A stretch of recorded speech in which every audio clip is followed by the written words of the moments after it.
Hello and welcome to the sideboard here at the StarCityGames.com Open Series in Providence, Rhode Island. I'm Ken Crocker here with Adam Ezegelian. How you doing, Adam? I'm doing good. So we're here to talk about your Sultai Chord of Calling, one of just mastery deck here. Yeah. So it's kind of like Silumgar's toolbox. Okay.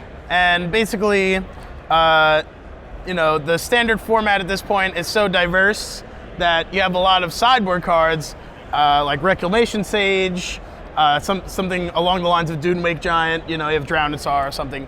Sure. And so when you're playing something like Chord of Calling, you can find whatever you need. So we saw some Chord of Calling decks at the Pro Tour. We saw, Red Green Bees, but you decided to go Sultai with yours. Mm-hmm. And let's talk about some of the, you got your usual Sylvan Caryatids, Courser Prefix. Right. Everyone plays those cards. At the end of the day, those cards aren't why we're here. Same. Exactly. Why are we here? Well, we're here for the sweet one-ofs. Right. So let's start naming some off. We got a Dragonlord's Solemnguard. Yep. And we got Solemnguard the Drifting Death for the flavor fail. Of course. Okay. If you have both in play, the time-space continuum just kind of collapses. Everything crashes down. Yeah.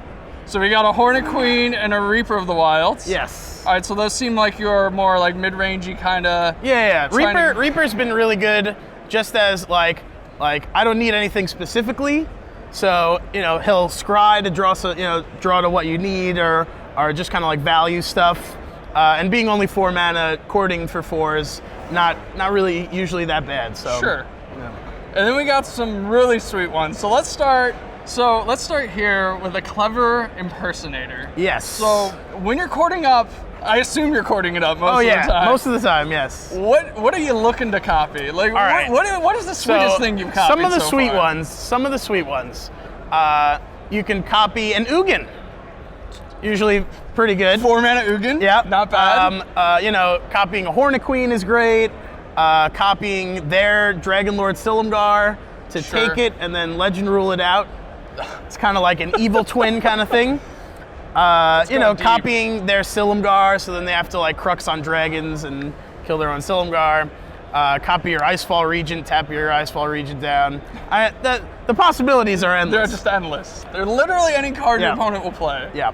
So then we got a couple of smaller creatures here that you also cord up for. You got one Rakshasa Death Dealer. Yep. And one Ruthless Ripper? Ruthless Ripper. Now this is a signed by the artist foil Ruthless Ripper. So it probably is better than the average Ruthless Ripper, I would say. I can't doubt that. But yeah, basically, playing 3 Chord of Calling in your mid-range deck where you have 6 and 7 drops can get pretty clunky. Sure. So you can turn your Chord of Calling into a similar to Cryptic Command-ly hard to cast removal spell and find a Ruthless Ripper and just kind of throw it under the bus. You just throwing that guy right there. He's just dead. Yeah. Speaking of throwing guys in front of things, we also seem to have the Hornet Nest technology that was also at the Pro Tour as well. It's just the best thing if you want to be blocking. And then we don't have a 2 of here, but we have we don't have a 1 of. We have a really sweet 2 of that you cord for. So you got Prophet of Krufix. So basically, Prophet of Krufix, originally it was a 3 of. Okay. And, just due to the clunkiness and the printing of Sidisi Undead Vizier, the 5-drop slot started to get a little clunky, so it's 2 now. But this card is unbelievable.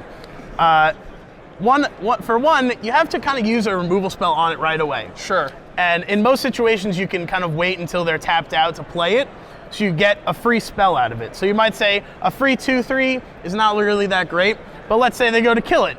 Now you can chord for something in response. You can flash in your Sidisi and exploit your Prophet for ultimate 2-for-1 technology. This is deep. There are a lot of crazy lines with the deck, and Prophet really shines in those like grindy mid-range. You're like Sidisi Whip, you're like Big Abzan, that kind of matchup. And against control, a lot of the time, they'll kill it right on the spot because they don't want you to flash in creatures and stuff. Yeah. But at the end of the day, they just downfall the 2/3. Yeah, you're not taking a lot of damage. Be it a 5-mana 2/3, but a 2/3 at that.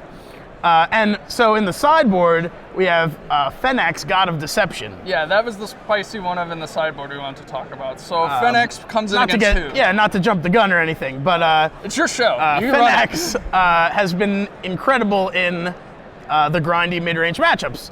And sometimes you could just slam a Phenax on turn 5, and if you went Courser and Caryatid, it's pretty much a Jace Memory Adept at that point. But you can't downfall it or anything like that. Like, pretty hard to deal with. So Phenax is better than Jace Memory Adept. Yeah, That's pretty what much. you're trying to say. Yeah, as a blanket statement, in a vacuum. All right, so sometimes when we have these deck techs, we have like a really sweet deck, but it doesn't do so well. But actually, this one has apparently some pedigree behind it. So last weekend you finished X11 at States. At States, so you finished 9th on the breakers. Yeah, we kind of bubbled there a little bit. So this is actually hidden coming into the weekend. No one knew about it. Right. So this is your goal. Now, finally, I would be remiss if I didn't actually mention that obviously that you are on American Idol. Yes, that is correct. So I have to ask the following question to kind of put you on the spot. All right. You got a choice. You can top 8 American Idol. All right, that sounds pretty good. Or you can top 8 the next SCG Invitational. Interesting. Now that's tough. So you got your pros and cons. Not to, no pun intended with the cons part. But, with American Idol, top 8ing would mean I got to spend more time with my friends that I made over there. Sure. So that would be sweet. And, you really don't have any guarantees going into the top 8 of American Idol. Yeah. So what you're looking at there is more of a top 12. They cut to a top 12 there.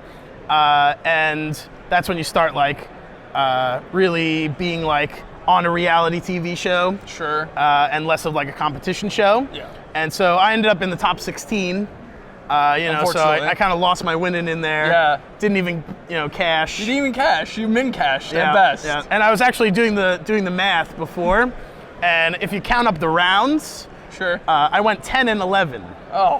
Which is not good at all. No, you can't top 16 a tournament. Right. At 10-11. At 10-11. So when you think about it that way, top 8ing the Invitational would be great.